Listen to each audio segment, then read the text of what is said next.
Hello students, my name is Aditya Wadhwa and welcome to Pusa online classes.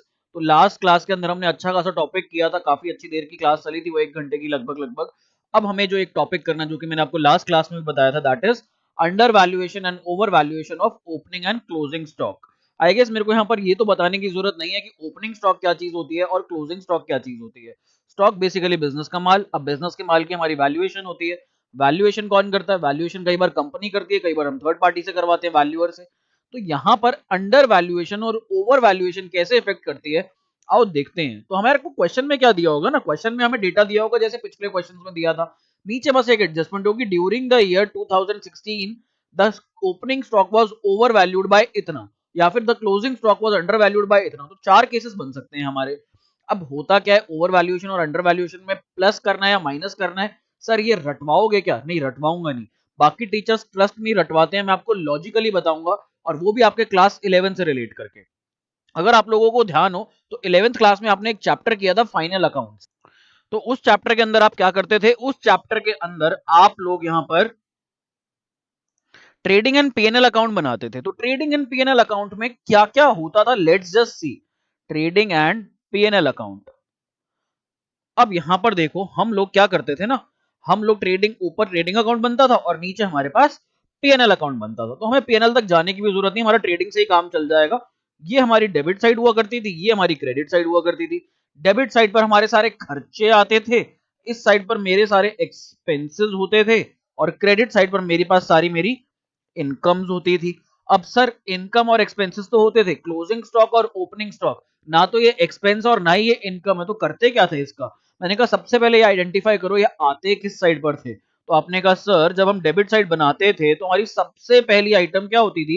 सबसे पहली item हमारी होती थी टू ओपनिंग स्टॉक। सपोज यहां पर ओपनिंग स्टॉक हमारा कुछ भी एक्स वैल्यू है, ले लेते हैं। और मैंने कहा क्लोजिंग स्टॉक किधर आता था? तो तुमने कहा सर क्लोजिंग स्टॉक तो हमारे पास क्रेडिट साइड पर आता था, ट्रेडिंग अकाउंट के। मैंने कहा ओके, वेरी गुड।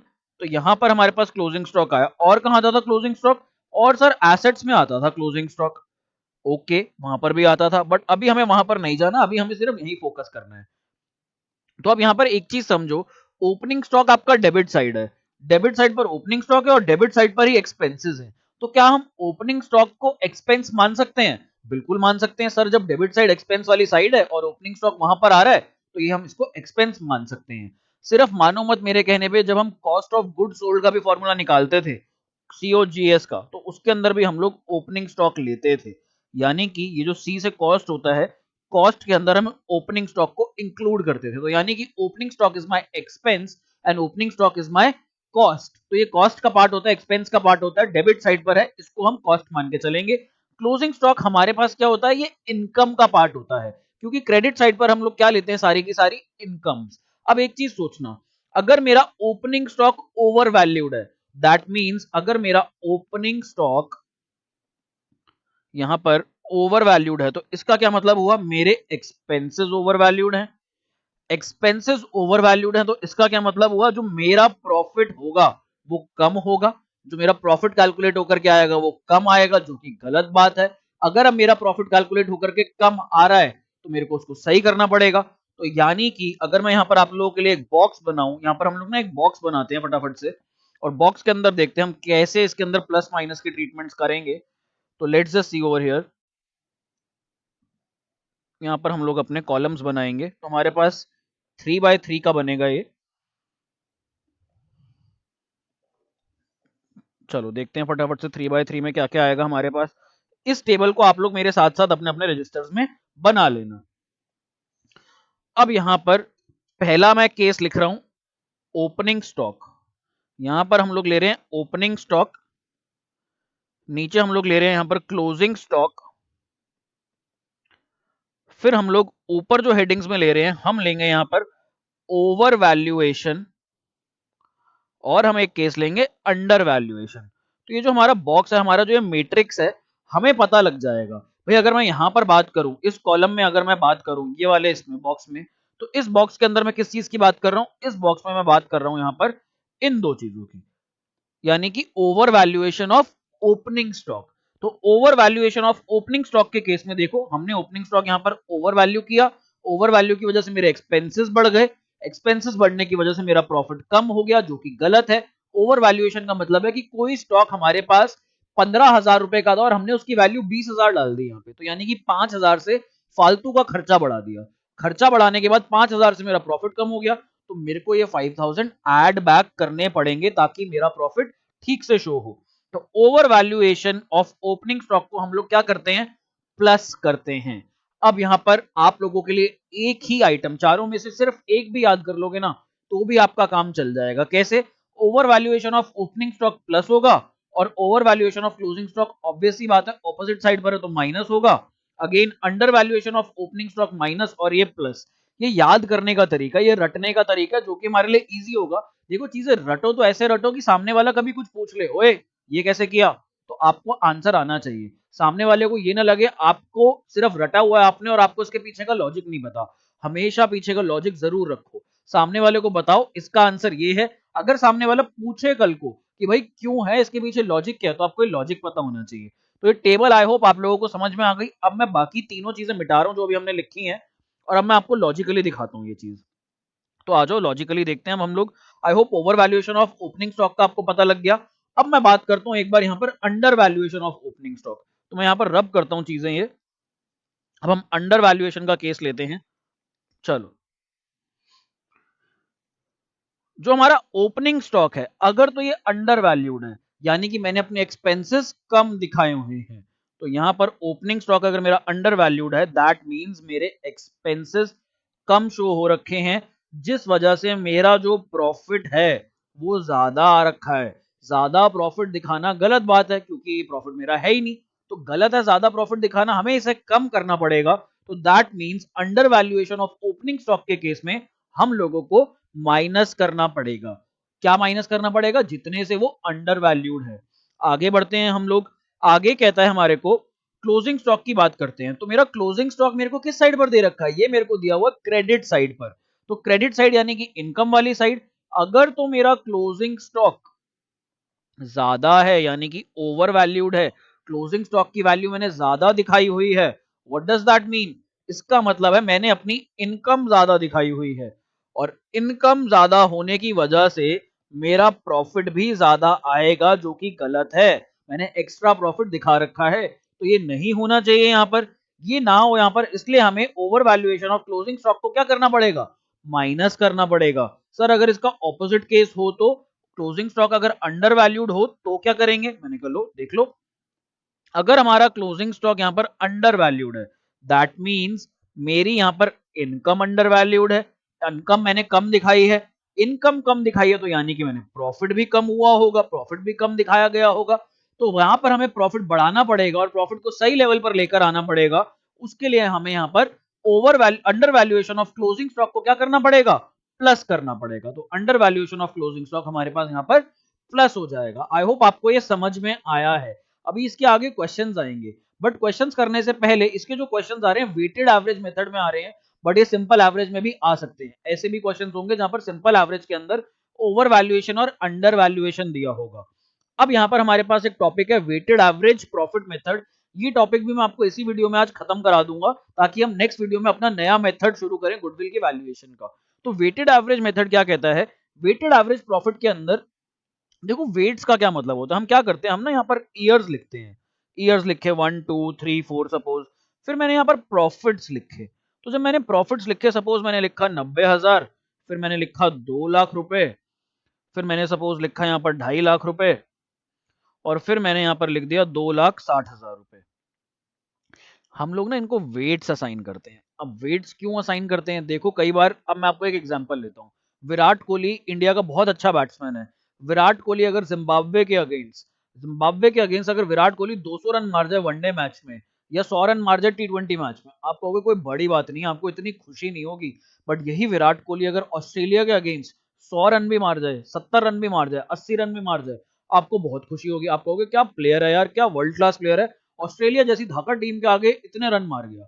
तो यहां पर आप लोग वेट्स देते हो। भाई विराट कोहली ने जिम्बाब्वे के साथ भी मैच खेला, विराट कोहली ने ऑस्ट्रेलिया के साथ भी मैच खेला, मैच वही है, पॉइंट्स उतने ही मिलेंगे। इंटरनेशनल करियर रन जो उसकी करियर में जुड़ेंगे, भाई इसने कितने रन मारे, वहां पर ये नहीं देखा जाता ये रन जिम्बाब्वे के अगेंस्ट मारे गए, ये रन ऑस्ट्रेलिया के अगेंस्ट मारे गए। वहां सिंपली बोला जाएगा विराट कोहली ने इतने रन मारे। सेंचुरीज के अंदर जो सेंचुरीज होंगी विराट कोहली की, वहां ये नहीं गिना जाएगा ये सेंचुरी किस टीम के अगेंस्ट थी। अब आप घर पे एग्जाम्पल लो, आप अपनी मम्मी को बोलो कि मम्मी ब्रेड पे ना बटर लगा करके दे दो, मम्मी दे देगी। अब आगे मम्मी को बोलो मम्मी रोटी सब्जी बना दो, मम्मी रोटी सब्जी भी बना के दे देगी। एक बच्चा अपनी मम्मी को कहता है मम्मी आज ना मेरे को चीज बस पिज्जा बना के दो जैसा कि डोमिनोज में मिलता है, तो मम्मी कहेगी मेरे बस की नहीं है, बड़ा मुश्किल काम है, तो आओ मेरी या तो हेल्प करो या मेरे को बताओ। या फिर मम्मी अगर बहुत प्यार आ रहा होगा मम्मी को, जैसे आपको सपोज एग्जाम होगा नेक्स्ट डे या आप तैयारी कर रहे होगे, तब आप जो कहोगे अपने दिल से मम्मी मेहनत करके आपके लिए वो बना देंगी। लेकिन आपकी मम्मी ने यहाँ पर एनालाइज करा, वेट्स दिए चीजों को कि भाई ब्रेड बटर बनाना तो बहुत आसान काम है, कुछ नहीं करना और घर में सारी सामग्री भी मिल जाएगी ब्रेड बटर बनाने के लिए। फिर आपने रोटी सब्जी बोला तो वो भी मम्मी आराम से बना के दे देगी। फिर अगर आप फरमाइश करो कि भाई मेरे को पिज्जा बना के दो, नूडल्स बना के दो, चिली पनीर बना के दो, फ्राइड राइस बना करके दो, ये सारी चीजों के लिए मम्मी को थोड़े से एफर्ट्स करने पड़ेंगे और शायद घर पर यहाँ पर हमारे पास मटेरियल भी अवेलेबल ना हो। तो मम्मी अपनी मेहनत को वेट्स असाइन कर रही है। उन्होंने ब्रेड बटर को बोला एक वेट दे देती हूँ, आसान काम है। रोटी सब्जी में उन्होंने बोला दो चीजें बनानी है, रोटी भी सब्जी भी, तो उन्होंने इसको दो वेट्स दे दिए कि चलो थोड़ा सा मुश्किल काम है, इसको ना दुगना वेट दे दो। फिर उन्होंने कहा मेरे को पिज्जा बनाना है यार, ये तो बड़ा मुश्किल काम है, उन्होंने कहा इसको 4 गुना वेट दे दो, जितना ब्रेड बटर में मेरे को एफर्ट लगते हैं उसके 4 गुना मेरे को पिज्जा बनाने में लगते हैं। तो लाइक वाइज हम लोग क्या करते हैं, प्रॉफिट जो हम लोग कमाते हैं, प्रॉफिट्स को भी हम लोग हर साल वेट्स दे देते हैं। वेट्स देने का क्या मतलब है, जब हम अपना बिजनेस शुरू करते हैं तो हमारे लिए क्या होता है, हमारे लिए मुश्किल होता है प्रॉफिट कमाना। उस साल में हमें बहुत ज्यादा मेहनत करनी पड़ती है, पहला साल होता है, मार्केट में नाम भी नहीं होता, हमारी ब्रांडिंग भी नहीं होती, तो प्रॉफिट कम आता है हमारे पास, कम प्रॉफिट आता है। लेकिन उस प्रॉफिट को कमाने के लिए हमारी बहुत मेहनत लगी थी, तो हम उसको वेट दे देते हैं यहाँ पर 4। हम कहते हैं भैया ये 90,000 रुपए दिख रहा है तुम्हें, लेकिन हमने इसको कमाने में इतनी मेहनत करी है कि जितना हमें 3,60,000 कमाने में लगी होगी। तो यानी कि 4 गुना एफर्ट्स को हमने वेट दे दिया, यहाँ पर अपने प्रॉफिट को तवज्जो दे दिया और 4 गुना बढ़ा दिया। ऐसी सेम वे मैं वेट्स कुछ भी दे सकता हूँ किसी भी चीज को। फिर हम लोग यहाँ पर अपना निकालते हैं वेटेड प्रॉफिट। वेटेड प्रॉफिट निकालते हैं हम लोग, तो वेटेड प्रॉफिट में हमें प्रॉफिट्स को मल्टीप्लाई करना होता है वेट से, तो यानी कि 1 into 2 करना होता है हमें यहाँ पर। ये हम कर लेते हैं और ये हमारे पास आ जाएगा 3,60,000, देन वी हैव 6 lakhs, इधर हमारे पास आ जाएगा 5 lakhs, और फिर हमारे पास आ जाएगा इधर 2,60,000 रुपए। ये देखो 2,60,000 रुपीज। सर अब क्या करते हैं, अब इसका टोटल करो सिंपली, जैसे सिंपल एवरेज में टोटल करते थे और टोटल प्रॉफिट को किससे डिवाइड करते थे, आप कर देते थे नंबर ऑफ ईयर्स से। यहाँ पर 4 साल हैं तो आप टोटल प्रॉफिट लेते थे और 4 से डिवाइड कर देते थे। यहाँ पर आपको नहीं करना, यहाँ पर गलत हो जाएगा अगर आप 4 से करोगे। ये 3,60,000 हमारे पास एक साल का प्रॉफिट नहीं है, इसे हमने वेट दिया हुआ है 4 का। तो सर यहाँ पर क्या करें, मैंने कहा अपने प्रॉफिट्स का टोटल कर लो और अपने वेट्स का टोटल कर लो और फिर डिवाइड कर दो, तो आपका वेटेड एवरेज प्रॉफिट निकल आएगा। तो बच्चों फॉर्मूला लिख लो यहाँ पर, weighted average profit, weighted average profit is equal to, यहां पर हम लोग फॉर्मूला लिखेंगे, weighted profit, weighted profit divided by number of weights या टोटल ऑफ वेट्स, टोटल या फिर सम ऑफ वेट्स। तो हमारे इस एग्जाम्पल के अंदर कितना आएगा, ये वेटेड एवरेज प्रॉफिट क्या आ जाएगा हमारे पास, 3,60 और 6 लाख 11 लाख, 11 लाख और 3,60 14,60, 14,60,000 में मैं 2,60,000 जोड़ दूं तो ये 17,20,000 रुपए आ गया मेरे पास।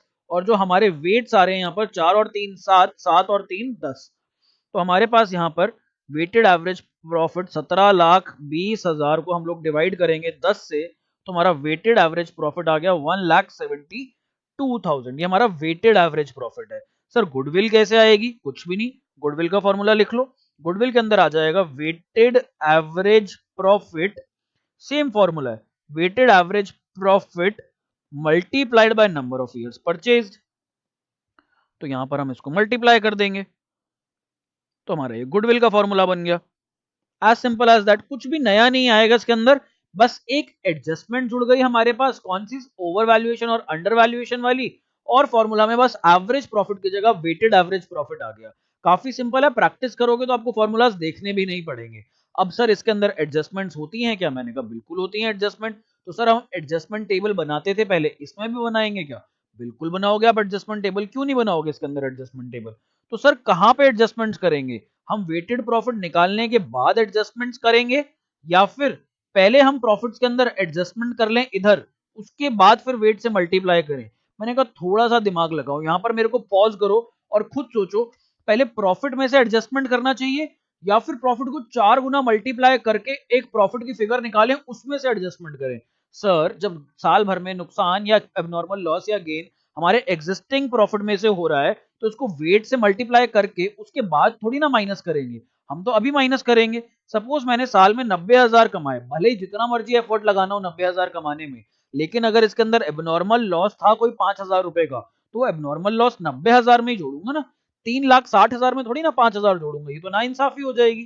तो हमें पहले एडजस्टमेंट करनी पड़ती है, एडजस्टमेंट के बाद हम लोग नॉर्मल प्रॉफिट निकालते हैं और नॉर्मल प्रॉफिट के बाद हम लोगों को वेट्स असाइन करने होते हैं। वेट्स हमें क्वेश्चन बताएगा कितने कितने असाइन करने हैं और उसके बाद हम लोग अपनी गुडविल निकाल लेंगे। तो आओ अपने क्वेश्चन से सीधा स्टार्ट करते हैं, उससे आपको और क्लैरिटी मिल जाएगी यहाँ पर। तो ये हमारा क्वेश्चन क्या कहता है, let's read. Raman and Daman are partners sharing profits in the ratio of 60:40। देखो 60:40 वैसे तो ये यूज में कहीं नहीं आने वाला है इस क्वेश्चन में, लेकिन आप इसको ब्रेक करके और सिंप्लीफाइड फॉर्म में लिख सकते हो। 60:40 को हम लोग 3:2 भी लिख सकते हैं। कैसे सर? 0 से 0 कैंसिल आउट हो गया, 3 और 2 यहाँ पर आपस में कैंसिल आउट होकर के हमारे पास 3:2 पर आ गया। For the last 4 years, they have been getting annual salaries of 50,000 and 40,000 respectively. हर पिछले 4 साल से इनको सैलरीज मिल रही हैं। ओके, लेट्स रीड आगे। The annual accounts have shown the following net profit before charging partner salaries. बोल रहा है पार्टनर की सैलरी चार्ज करने से पहले, इससे पहले एनुअल प्रॉफिट कितने हमारे पास? 1,40,000, 1,01,000 और 1,30,000। तो क्या हमें एनुअल सैलरीज देनी पड़ेंगी? बिल्कुल देनी पड़ेंगी करेक्ट प्रॉफिट निकालने के लिए। तो यहां पर कहता है on 1st April Zinu is admitted to partnership for 1/4 share in profit without any salary. उसको कोई सैलरी नहीं दी जा रही जीनू को। Goodwill is to be valued at 4 years purchase, 4 साल का परचेज, तो नंबर ऑफ इयर्स परचेज आपके पास 4 आ गए। Of weighted average profit of last 3 years, weighted average profit पिछले 3 साल का हमें निकालना है। तो लास्ट 3 years के प्रॉफिट हमें दे रखे हैं यहाँ पर 18 का, 19 का और 20 का। आगे बढ़ते हैं और यहाँ पर ब्रैकेट में ना इसने बड़ी इंटरेस्टिंग बात कही है, कहता जो प्रॉफिट लेना आफ्टर पार्टनर सैलरी लेना, पार्टनर की सैलरी के बाद वाला प्रॉफिट जो बचा कुचा होगा। और profit to be weighted as 1:2:3, तो रिस्पेक्टिव वेट्स कितना देना है? 1, 2 और 3। अब आगे पढ़ लेना यहाँ पर, क्योंकि इसने ये नहीं बताया कि 18 वाले को कितना देना है, 19 वाले को कितना देना है और 20 वाले को कितना वेट देना है, वो आगे पता लगेगा। The greatest weight being given to the last year, तो आपका लास्ट ईयर कौन सा होगा? 2020 होगा या 2018 होगा? सोचो यहाँ पर कि 2020 होगा लास्ट ईयर या 2018 होगा। सर जो बीता हुआ साल है, तो बीता हुआ साल यहाँ पर लेटेस्ट कौन सा दिख रहा है आपको? यहाँ पर आपको बीता हुआ साल जो लेटेस्ट दिख रहा है क्वेश्चन में, वो दिख रहा है 2020। तो हम लोग यहाँ पर अपना क्वेश्चन शुरू करते हैं। हमारे कॉलम्स बनेंगे, तो ईयर ले लेंगे हम सबसे पहले, उसके बाद हम लोग ले लेंगे प्रॉफिट्स, और इन प्रॉफिट्स में हमें क्या करनी होती है? एडजस्टमेंट्स। यहाँ पर एडजस्टमेंट किस चीज की है? सैलरी की एडजस्टमेंट है। नॉर्मल एक्सपेंडिचर जो हमें माइनस करने हैं वो एडजस्टमेंट करनी पड़ेगी। तो यहां पर मैं एडजस्टमेंट करूंगा। एडजस्टमेंट करने के बाद मेरा आ जाता है नॉर्मल प्रॉफिट।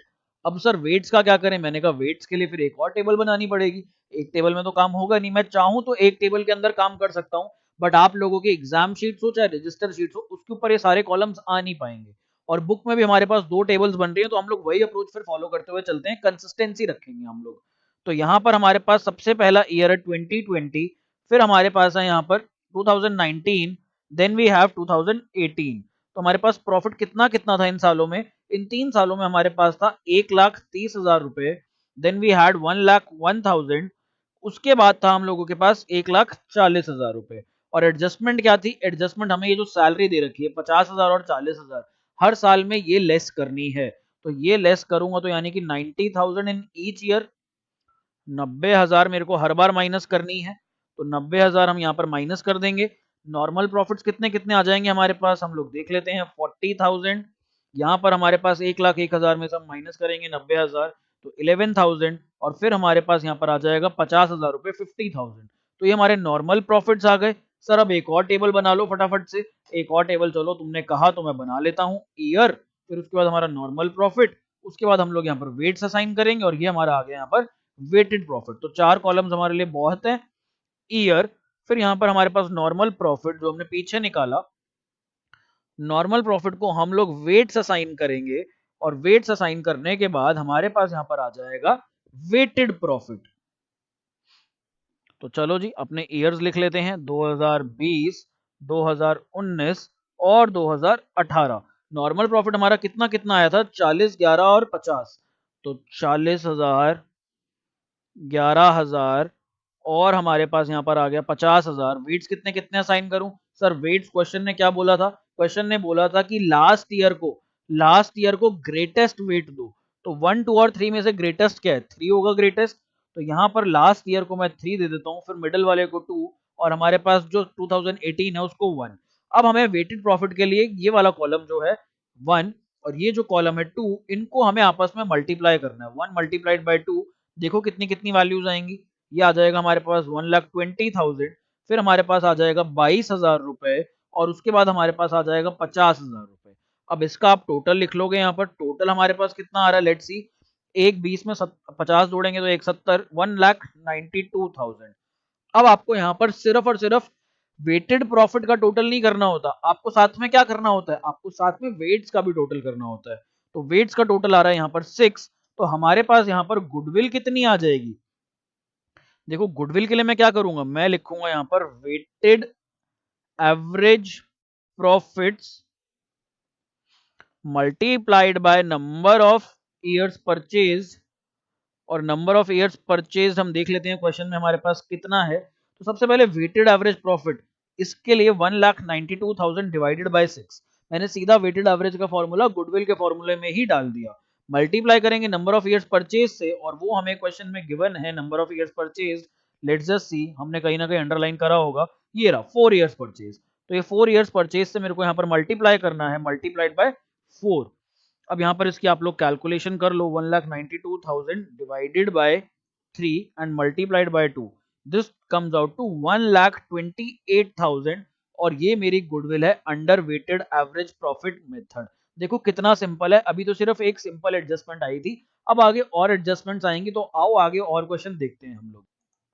अगला वेटेड एवरेज का मैं आपको क्वेश्चन दिखाऊं उससे पहले ना आप लोग ये क्वेश्चन के अंदर एक थर्ड पॉइंट देख लो। मेरे को बस आपको ये समझाना था, ये सिंपल एवरेज का क्वेश्चन है। इसके अंदर ये third point, in the year ended 31st March 2019 assets of the firm not insured due to oversight. देखो यहाँ पर थोड़ा सा ना इंग्लिश का आप लोगों को ध्यान रखना है।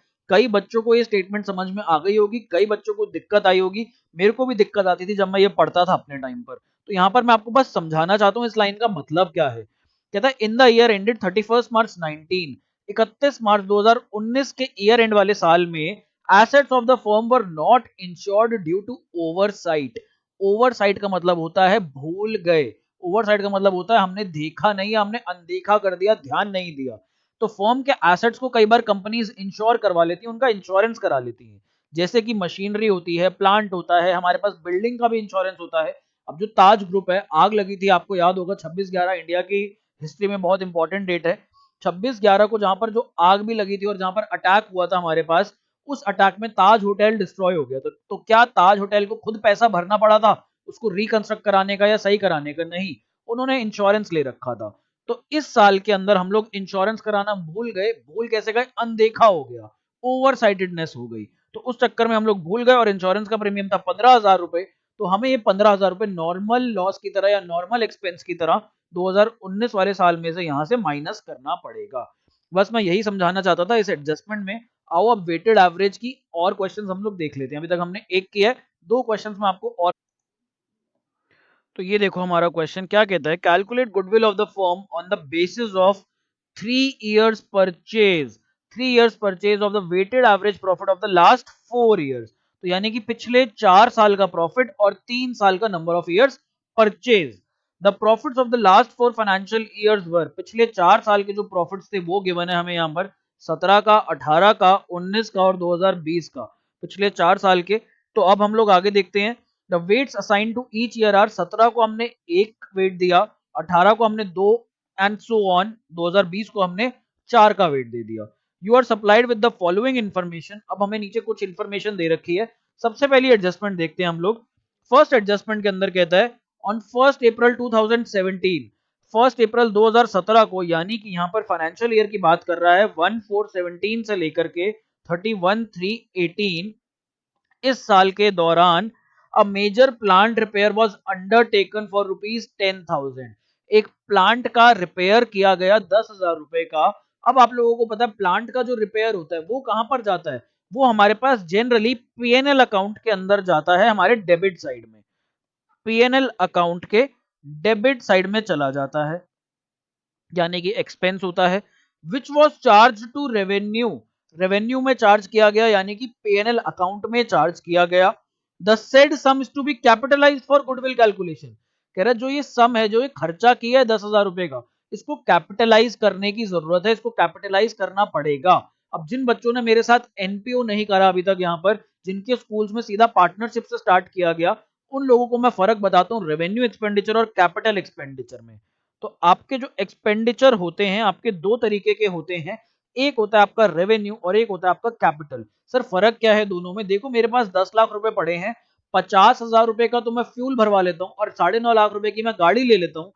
तो जो 9.5 लाख का खर्चा वो मेरा कैपिटल एक्सपेंडिचर है। और जब भी मेरा कैपिटल एक्सपेंडिचर होगा, कैपिटल एक्सपेंडिचर से हमेशा मेरा एसेट बनता है। एसेट यहाँ पर मेरा कार बना। और जो मेरा रेवेन्यू एक्सपेंडिचर होता है ये तो खल्लास हो जाता है, खत्म हो जाता है, इसका मेरे को फ्यूचर में कोई फायदा नहीं होता और ये रेकरिंग नेचर का होता है। रेकरिंग माने हर थोड़े टाइम के बाद मेरे को ये खर्चा करना पड़ता है। गाड़ी लूंगा तो पेट्रोल हर थोड़े टाइम में खत्म करना पड़ेगा, भरवाना पड़ेगा। तो जो पेट्रोल है ये उड़ जाएगा हवा में, आगे मेरे पास टैंजिबल फॉर्म में नहीं होगा, बट गाड़ी तो मेरे पास रहेगी, इसलिए गाड़ी को मैं एसेट में डालूंगा और ये पेट्रोल के खर्चे को मैं रेवेन्यू एक्सपेंडिचर में डालूंगा। तो यहाँ पर देखो अब आपको समझ में आएगा। कहता है जो रिपेयर का खर्चा था वो रेवेन्यू में डाला, रेवेन्यू में डालना चाहिए भाई, रिपेयर्स का खर्चा तो खत्म हो जाता, दिखता थोड़ी है रिपेयर्स कहां गए। फिर उसके बाद कहता है नहीं, लेकिन इस खर्चे को हमें क्या करना था, कैपिटलाइज करना था, यानी कि हमने इसको प्रॉफिट में दिखाया, प्रॉफिट एंड लॉस अकाउंट में, अब हमें इसे एसेट अकाउंट में दिखाना है। तो जब मैं कोई चीज प्रॉफिट एंड लॉस के डेबिट साइड दिखाता हूं, यानी कि मैं एक्सपेंस दिखा रहा हूं, और ये जो एक्सपेंस है मेरे प्रॉफिट को कम कर देता है, तो ये मेरा प्रॉफिट कम हो गया होगा, जो कि गलत बात है। तो वापस से मैं इसे अपने प्रॉफिट में ऐड बैक करूंगा। और क्या कहता है, इसके ऊपर डेप्रीसिएशन चार्ज करो। सिंस आप इसे कैपिटलाइज कर रहे हो तो हर कैपिटल एसेट के ऊपर हम लोगों को डेप्रीसिएशन लगाना पड़ता है। यहाँ पर हम लोग 10% पर एनम के हिसाब से डेप्रीसिएशन लगाएंगे। और यहाँ पर इन्होंने साथ में मेथड भी हमें बताया हुआ है, रिटर्न डाउन वैल्यू मेथड। तो यानी कि ये डेप्रीसिएशन आने वाले आगे वाले सालों में भी जाएगा। अगर आप यहाँ पर साल आइडेंटिफाई कर रहे हो तो ये हमारा साल खत्म हो रहा है 31 मार्च 2018 को, और अगला साल है हमारा 31 मार्च 2019 ईयर एंडिंग, जो कि यहाँ पर क्वेश्चन में गिवन है। उसके बाद हमारे पास 2020 भी है ईयर एंडिंग, एक और साल। तो यानी कि हर साल में हमें ये रिटर्न डाउन वैल्यू मेथड पे डेप्रीसिएशन लगाना पड़ेगा। तो आओ ये एडजस्टमेंट करते हैं। ये एडजस्टमेंट करने से पहले हम लोग अपने ईयर्स और अपने प्रॉफिट्स लिख लेते हैं। तो सबसे पहले मैं यहाँ पर अपना लास्ट ईयर लिखूंगा 2020, फिर 19, फिर 2018 और फिर 2017। आगे हमारे पास प्रॉफिट कितने कितने थे हम लोग देख लेते हैं। तो हमारे पास 2020 में कितना प्रॉफिट था, 2020 का प्रॉफिट ये रहा हमारे पास, हाइलाइटर ऑन करता हूं मैं, ये रहा हमारे पास 53,810। तो 2020 में हम लोगों के पास था 53,810। देन हमारे पास कितना था, नेक्स्ट हमारे पास यहाँ पर था 46,900। तो 46,900 लिख लेते हैं। फिर हमारे पास कितना कितना है, 27,000 और 25,000 रुपए। तो 27,000 और 25,000 रुपीज, ये हम लिख लेते हैं यहाँ पर। आगे हम लोग देखते हैं। अब हमारी ये जो एडजस्टमेंट है, सबसे पहले तो हमें 2018 ईयर एंडिंग में ये 10,000 रुपए वापस जोड़ने हैं, और इसके अंदर से हमें डेप्रीसिएशन माइनस करना है। तो डेप्रीसिएशन हमारा यहाँ पे आ जाएगा 1,000 रुपए। 10,000 के ऊपर 10% चार्ज करूंगा पूरे साल के लिए, तो 1,000 हमारा डेप्रीसिएशन बनता है। अब हमारे एसेट की जो यहाँ वैल्यू रह गई वो हमारे पास रह गई 9,000 रुपए की। इस 9,000 रुपए के ऊपर फिर हमें डिप्रिसिएशन लगाना है अगले साल। तो अगले साल जब मैं 9,000 पे 10% लगाऊंगा पूरे साल का, ये बन जाता है 900 रुपए। फिर 9,000 में से 900 माइनस करूंगा तो हमारी रिमेनिंग वैल्यू रह जाएगी 8,100। इस 8,100 पे हमें अगले साल फिर डेप्रिसिएशन लगाना पड़ेगा 10% पर एनम, और ये हमारे पास आ जाएगा 810 रुपए। तो ये तो मैंने यहाँ पर माइनस कर लिया क्या, अपना डेप्रिसिएशन। आगे बढ़ते हैं, हमारी ये वाली एडजस्टमेंट फिनिश हो गई। अब हम अपनी अगली एडजस्टमेंट की तरफ बढ़ेंगे। कहता है the closing stock for the years ended 31 March 18 and 19 were over valued bye 1,000 and 2,000 respectively.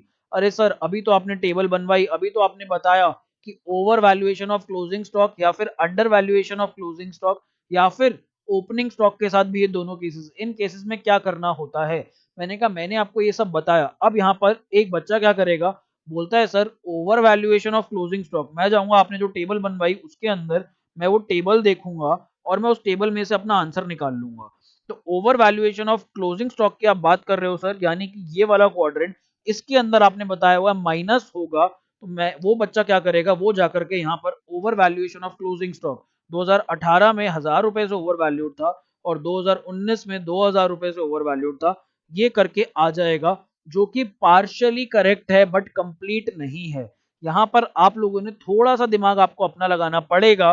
मैं नहीं चाह रहा कि आप लोगों को ऐसे ट्विस्ट भी एग्जाम में फेस करने पड़े, इसलिए मैं आपको यहाँ पर सब कंसेप्चुअली ढंग से समझा रहा हूँ ताकि आप वहां पर थोड़ा सा अपना दिमाग चलाओ।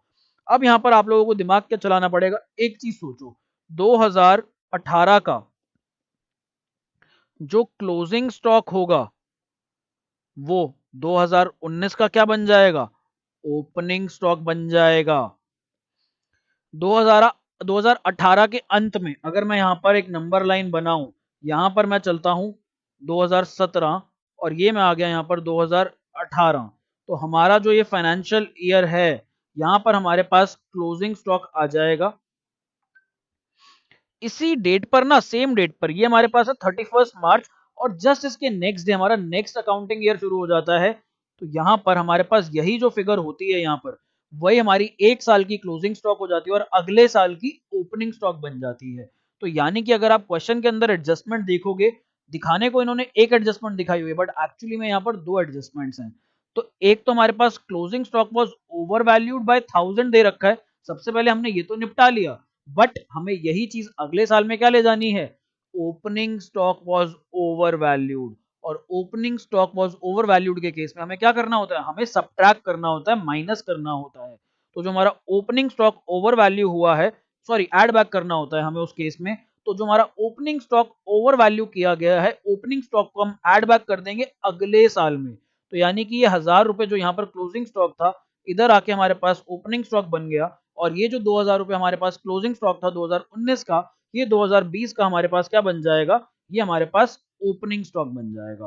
तो आप टेबल पे यहां से देख सकते हो, over valuation of opening closing stock में, ओवर वैल्यूएशन ऑफ ओपनिंग में हम लोग प्लस करते हैं और over valuation of closing stock में हम लोग लेस कर देते हैं। अब आगे आ जाओ, इसके अंदर अगली एडजस्टमेंट की तरफ बढ़ते हैं। हमने ये वाला इफेक्ट भी डाल दिया। अब नेक्स्ट एडजस्टमेंट में क्या कहता है, to cover management cost and annual charge of 5000 should be made for the purpose of goodwill valuation. तो मैनेजमेंट की कुछ कॉस्ट होंगी, वो हमें माइनस करनी है, नहीं करी होंगी, भूल गए होंगे 5000 रुपए, बट सर यहाँ पे तो मेंशन ही नहीं है कौन से साल में से लेस करना है। कोई बात नहीं, यहाँ पर मेंशन नहीं है, तो यानी कि 2017 में भी मैनेजमेंट रही होगी, वहां से भी लेस करोगे, 18 में भी मैनेजमेंट रही होगी, मैनेजमेंट तो हर साल रही होगी, तो यानी कि हमें हर साल ये 5-5 हजार रुपए लेस करने पड़ेंगे। तो यहां पर मैं 5000 लेस कर दूंगा हर साल में से। हमारी ये एडजस्टमेंट्स आ जाएंगी और अब इसके बेसिस पे हम लोग क्या निकाल लेंगे, अपना नॉर्मल प्रॉफिट। तो पहले साल में अगर मैं अपना नॉर्मल प्रॉफिट निकालूं 2020 में, this will be 53,000 plus 2000, 55,000 minus 5000, this is 50,000। और फिर हम लोग आगे बढ़ते हैं, 46 में से गए 2000, ये हो गया 44, 45 माइनस 5, ये हमारे पास यहाँ पर आ गया 40,000। और आगे बढ़ते हैं, देखो कॉन्फिडेंस भी आ रहा है। कॉन्फिडेंस कैसे आ रहा है सर, 810 810, यहाँ पे कुछ कुछ फिगर्स हैं, कैंसिल आउट होकर के हमारा आंसर लगभग लगभग होल नंबर्स में राउंड ऑफ होकर के 50,000 40,000 आ रहा है। तो थोड़ा सा कॉन्फिडेंस बढ़ता है हम लोगों में। और आगे बढ़ते हैं हम लोग, यहाँ पर 27,000 में से हमें 10,000 जोड़ने हैं, तो ये हो जाएगा 37। 37 में से हम लोग माइनस कर देंगे 7,000, तो ये हमारे पास हो जाएगा 30,000। अब हम लोग और आगे बढ़ेंगे, 25 माइनस 5, 20,000 रुपए। तो ये हमारे नॉर्मल प्रॉफिट्स आ गए। इसके अंदर अब हम लोग क्या करेंगे, इसको हम वेट्स असाइन करेंगे और वेट्स असाइन करने के बाद हम लोग अपना गुडविल निकाल लेंगे इजीली। तो नॉर्मल प्रॉफिट हमारे पास आ गया 50, 40, 30,000 और यहाँ पर हमारे पास 20,000। वेट्स कैसे कैसे असाइन करने को कह रहे हैं क्वेश्चन, कह रहे हैं 17 को 1 2 एंड रिस्पेक्टिवली आगे बढ़ते रहो 2 3 4। तो यहाँ पर हम लोग 17 को 1 दे देंगे, 2 3 4, ये कितना कितना आ जाएगा, ये हमारे पास आ जाएगा 2 लाख, 1,20,000, देन 60,000 एंड 20,000। इसका कर लो टोटल और वेट्स का भी कर लो यहाँ पर टोटल। तो अगर मैं यहाँ पर नीचे रब कर देते हैं इसको, अगर मैं यहाँ पर नीचे इसका टोटल करूं तो यहाँ पर हमारे पास टोटल्स आ जाएंगे 2 और 1 20, 3 20, 3 20 और 80, 4 लाख। 4 लाख हमारा यहाँ पे टोटल आ गया। 4 + 3 7 + 3 10। तो हमारे पास यहाँ पर हम गुडविल निकाल सकते हैं। तो गुडविल निकालते हैं हम लोग। Goodwill is equal to weighted average profit multiplied by number of years purchase. इसको हम यहाँ इससे मल्टीप्लाई करेंगे तो हमारे पास कितना आएगा? तो यहाँ पर हमारे पास था 4 lakh divided by 10 multiplied by number of years purchase. Question के अंदर देखो कितने हैं, 3 ईयर्स परचेज। तो यानी कि मल्टीप्लाइड बाय 3, अगर मैं इसकी वैल्यू निकालूं ये आ जाएगा 40,000 multiplied by 3 which is equal to rupees 1,20,000। तो हमारा ये क्वेश्चन भी यहाँ पर समाप्त हो जाता है। आई होप आपको ये क्वेश्चन समझ में आया। काफी ज्यादा इंपॉर्टेंट क्वेश्चन था। Right it down, it is very very very important. Also write down a note और उस नोट में लिखो closing stock of year 1 becomes the opening stock of year 2।